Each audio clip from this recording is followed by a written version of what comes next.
जिला परिषद कैडर में कार्यरत लगभग 4000 कर्मचारियों को संशोधित वेतनमान देने की यहां पर आज के अवसर पर घोषणा करता हूं।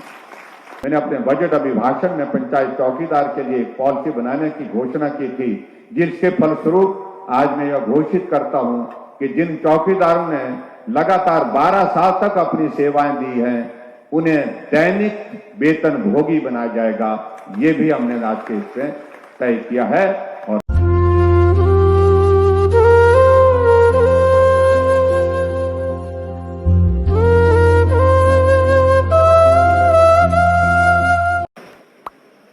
क्षेत्र में स्वतंत्रता दिवस के इस पावन अवसर पर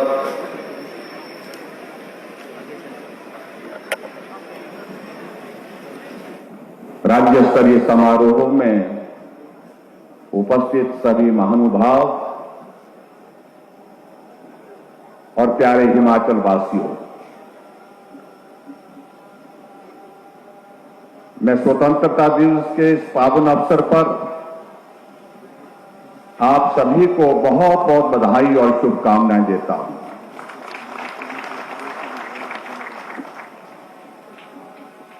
मैं इस अवसर पर देश की आजादी, गौरव और सम्मान के लिए अपने प्राणों की आहुति देने वाले सभी स्वतंत्रता सेनानियों को भावभीनी श्रद्धांजलि अर्पित करता हूं। जिन विभूतियों ने अपने प्राण की परवाह किए बिना देश की आन बान और शान की रक्षा और आज भी उनको हम बहुत आदर के साथ स्मरण करते हैं, उन सभी को मैं शत शत नमन करता हूं। स्वतंत्रता संग्राम की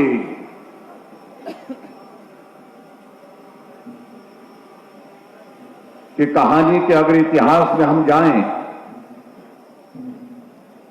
तो हिमाचल प्रदेश के भी बहुत सारे लोगों का उसमें बहुत महत्वपूर्ण योगदान रहा है। आज सिरमौर की पावन धरा पर हूं,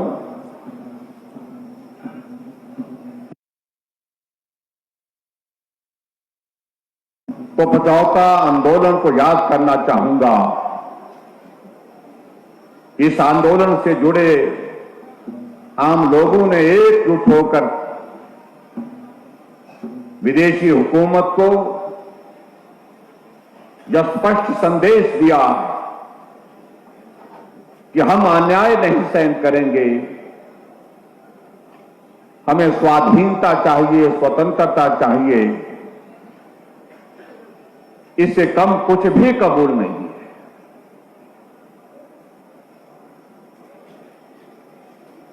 इस आंदोलन का नेतृत्व करने वाले वैद सूरत सिंह और उस दौरान जज के पद पर काम करने वाले, जिन्होंने बाद में उस दायित्व से त्याग पत्र दे दिया, हिमाचल निर्माता डॉक्टर वाईएस परमार को भी मैं नमन करना चाहूंगा, जिनका स्वतंत्रता के आंदोलन में भी बहुत महत्वपूर्ण योगदान रहा और हिमाचल प्रदेश के निर्माण में एक बहुत महत्वपूर्ण भूमिका रही। भारत ने 75 वर्ष की इस गौरवमयी यात्रा को पूरा करने में सफलता हासिल की है और आज के इस अवसर पर मैं देश के यशस्वी प्रधानमंत्री नरेंद्र भाई मोदी जी का भी आभार व्यक्त करता हूं। जिस प्रकार से आजादी के 75 वर्ष को उन्हें अमृत महोत्सव के रूप में पूरे देश के सम्मुख रखा,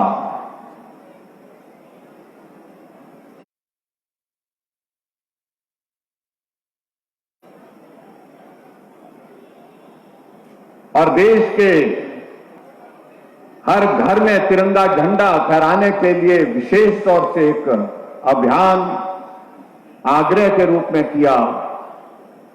पूरे देश की जनता ने उस आग्रह को स्वीकार किया, उस अभियान का हिस्सा बने। और आज मैं देख रहा हूं, मैं रास्ते में भी चलते चलते देख रहा था, हर घर में तिरंगा लगा हुआ है। इसके लिए मैं हिमाचल वासियों को भी जहां बधाई देता हूं, जिन्होंने इस अमृत महोत्सव के इस कार्यक्रम में भी अपना बहुत महत्वपूर्ण योगदान दिया। और उसके साथ साथ में हर घर तिरंगा, घर घर तिरंगा, इस अभियान को भी सफलतापूर्वक आगे बढ़ाने में अपना सहयोग दिया है। और मैं 2-3 बातों को कह करके अपनी बात को पूरा करता हूं। मैं आज के इस अवसर पर हिमाचल प्रदेश में जो हमारे राज्य के पंचायती राज विभाग के अधीन जिला परिषद कैडर में कार्यरत लगभग 4000 कर्मचारियों को संशोधित वेतनमान देने की यहां पर आज के अवसर पर घोषणा करता हूं। और उसी तरह से पंचायत चौकीदार पंचायत में बहुत महत्वपूर्ण सेवाएं दे रहे हैं, इसलिए हर साल उनके मानदेय में वृद्धि की जाती है। और हमारी सरकार ने इस वर्ष के बजट में पंचायत चौकीदार के मानदेय में 900 रुपए की जो प्रतिमाह की वृद्धि की है, जो आज तक की सबसे ज्यादा वृद्धि है। इसके साथ ही पंचायत चौकीदार के मानदेय में हमारे कार्यकाल में 57% वृद्धि हुई है, जो लक्षणीय है। तथा उनके बेहतर भविष्य के लिए मैंने अपने बजट अभिभाषण में पंचायत चौकीदार के लिए एक पॉलिसी बनाने की घोषणा की थी, जिसके फलस्वरूप आज मैं यह घोषित करता हूं कि जिन चौकीदारों ने लगातार 12 साल तक अपनी सेवाएं दी हैं, उन्हें दैनिक वेतन भोगी बनाया जाएगा। ये भी हमने आज के इससे तय किया है और मैं सभी को उनको शुभकामनाएं भी देता हूं। भाई और बहनों, इससे आगे बढ़कर के हिमाचल प्रदेश सरकार द्वारा सरसों का तेल गरीब जो एनएफएस का हिस्से का आता है, परिवारों को 134 रुपए प्रति लीटर तथा एपीएल के परिवारों को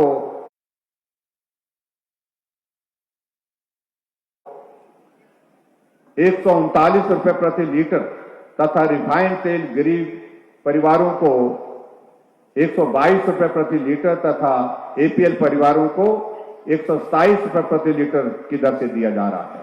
प्रदेश सरकार द्वारा खाद्य तेल पर एपीएल परिवारों को मुबलिक 5 रुपए तथा गरीब परिवारों को मुबलिक 10 रुपए प्रति लीटर का अनुदान दिया जा रहा है। अतः आज इस पावन अवसर पर जहां पूरा देश अमृत महोत्सव मना रहा है और हिमाचल प्रदेश अपने गठन के 75 वर्ष मना रहा है, खाद्य तेल पर दिए जा रहे अनुदान को माह सितंबर 2022 से मार्च 2023 तक 7 माह के लिए दोगुना करना की घोषणा करता हूं और मुबलिक 5 रुपए से बढ़ा करके 10 रुपए प्रति लीटर तथा उसी तरह से गरीब परिवारों को 10 रुपए से बढ़ा करके 20 रुपए प्रति लीटर जो है करने की घोषणा करता हूं। और मैं समझता हूं इससे बहुत जो गरीब परिवार है उनको बहुत बड़ी एक राहत उस दृष्टि से होगी। और इसी तरह से आज के इस अवसर पर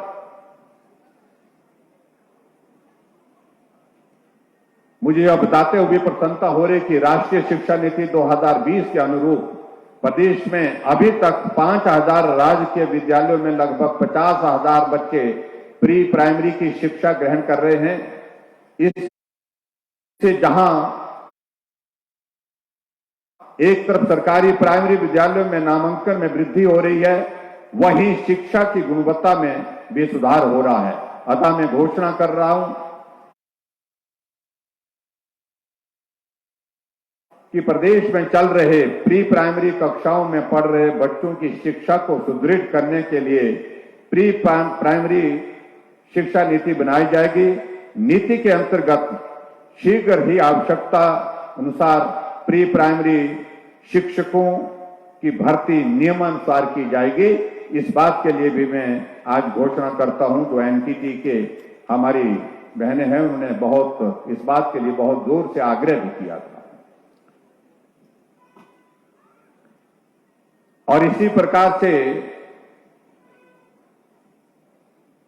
हिमाचल के निचले एवं मध्य क्षेत्र में लोगों की आर्थिकी में भूमि और खैर उत्पादन एवं कटान की अहम भूमिका है।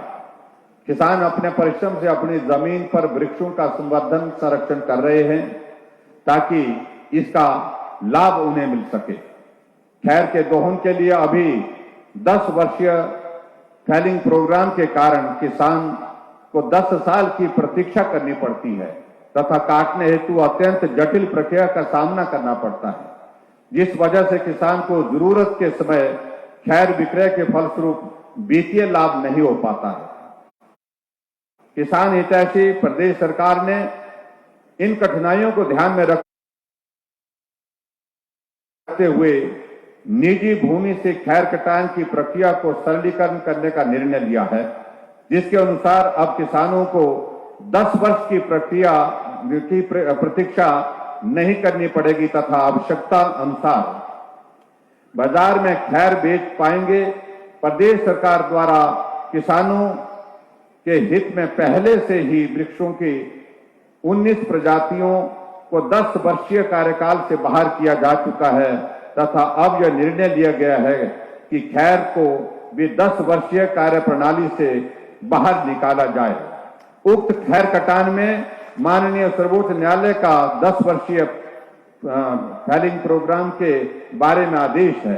अतः 10 वर्षीय पातन कार्यक्रम फैलिंग कार्यक्रम 10 वर्षीय फैलिंग कार्यक्रम से छुटकारा पाने हेतु राज्य सरकार माननीय सर्वोच्च न्यायालय में अपील भी दायर कर रही है।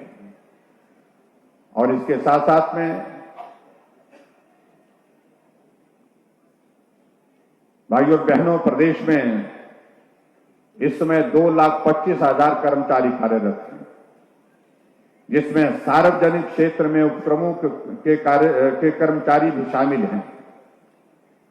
इसके अलावा पेंशनों की कुल संख्या 1,90,000 के लगभग है, जिसमें सार्वजनिक क्षेत्र के उपक्रमों के पेंशन भी शामिल हैं।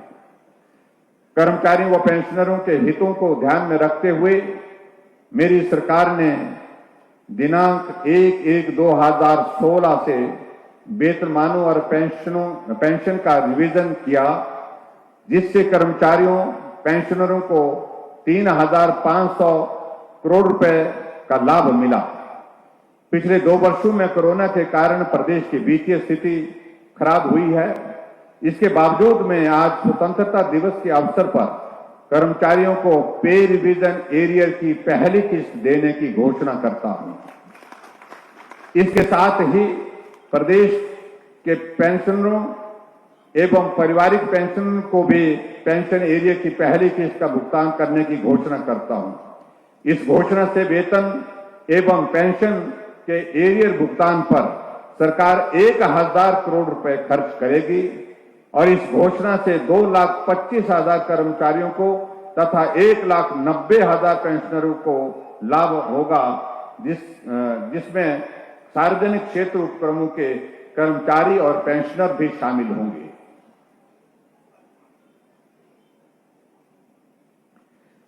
भाइयों और बहनों, आज के इस कार्यक्रम में मुझे लग रहा था कि बारिश एक बहुत बड़ी बाधा होगी, लेकिन मैं आप सबका हृदय से अभिनंदन करता हूं कि बारिश के बावजूद भी आप बड़ी संख्या में यहां पर उपस्थित हुए। जब बारिश हो रही थी तब भी आप खड़े थे। अब जब बारिश रुक गई है तो भी आप जो है यहां आज के इस कार्यक्रम का हिस्सा बन करके, जिनको बैठने के लिए स्थान मिला वो बैठे हैं, जिनको बैठने के लिए स्थान नहीं मिला उनसे हम क्षमा चाहेंगे, वो खड़े होकर के इस कार्यक्रम का हिस्सा बने हैं और अपना जो है अपनी भावनाएं व्यक्त कर रहे हैं। मैं एक बार फिर से भारत की आजादी के इस अवसर पर आप सभी को बहुत बहुत शुभकामनाएं देता हूं। क्षेत्र में स्वतंत्रता दिवस के अवसर पर आप सबको बहुत बहुत बधाई और पूरे हिमाचल प्रदेश के भाई बहनों को विशेष तौर से हमारा भी हिमाचल प्रदेश का गठन का 75 वर्ष का कार्यकाल पूरा हुआ है, उस अवसर पर भी बहुत बहुत बधाई और शुभकामनाएं। और आप सब लोग, हम सब लोग आगे बढ़े, ये प्रदेश प्रगति की राह पर आगे बढ़े, उसके लिए मैं आप सबके बीच में सिर्फ इतना ही कहना चाह रहा हूं, आओ हम मिलकर के चलें। अभी बहुत सारी चीजें हमारे सामने जो लक्ष्य के रूप में है उनको हासिल करना है। ये हिमाचल भले ही छोटा प्रदेश, लेकिन यह प्रदेश शिखर पर है तो इसका विकास भी शिखर की ओर आगे तेजी से बढ़े। इस भाव के साथ हम आगे मिलकर के चलें, मिलकर के काम करें। हिमाचल के सर्वांगीण विकास के लिए हम सबके सब मिलकर के आगे बढ़कर के काम करते हुए इस हिमाचल प्रदेश को और मजबूत करें और यहाँ पर हम सब लोग अपनी उस भूमिका को निभाने के लिए अपने अपने स्थान में जिस रूप में मदद कर सकते हैं, सहयोग कर सकते हैं, उस सहयोग को दें। ऐसी कामना करते हुए आज के इस कार्यक्रम में एक बार फिर से आप सबको स्वतंत्रता दिवस की हार्दिक शुभकामनाएं।